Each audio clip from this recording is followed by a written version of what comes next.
Hi there, this is Scott Morrison, CTO of PHEMI, and today we're going to talk about why metadata is the key to success in big data. So what is metadata? Well, simply put, it's just data about data. Consider a photograph like this one right here.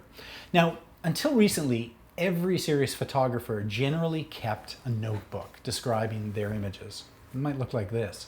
Now, for every single exposure, they would carefully write in the location, the time, the aperture, the shutter speed, the film type, all of the information about the image itself. This is metadata. Now, the exposure number was simply an index that bound the metadata to an image on a negative. That's great until it comes time to print the image. Now, during printing, of course, you lose the index that binds the exposure info, everything in here, with the image itself. Now, if that image finds its way into a new work, like let's say it's pasted into a collage, and in turn that collage is reproduced in a book, then the connection between that image and the metadata is even further removed. Now, this is just the start of all the potential problems here. So what if the photographer loses the notebook entirely? At that point, you know nothing about the exposures.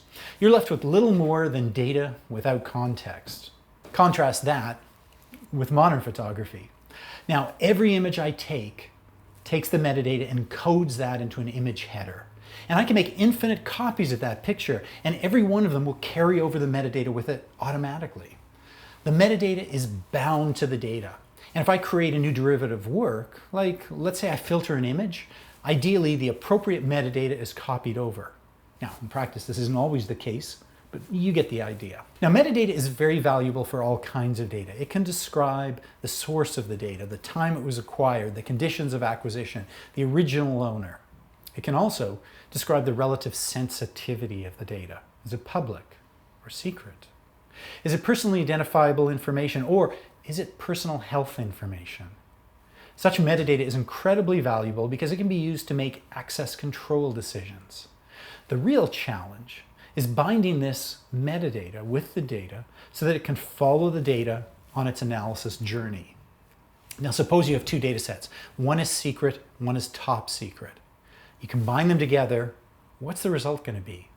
Ideally, it should probably be top secret, but if we leave this up to users, they're going to make mistakes or they're going to be inconsistent. This is why a data management platform for sensitive big data is so valuable. It does the heavy lifting of managing that binding between data and metadata. The metadata could be important for interpreting data during analysis, but most important of all, it makes sure that sensitive data doesn't accidentally or maliciously become public. So take a look at PHEMI Central, a great example of a turnkey data management product for sensitive big data.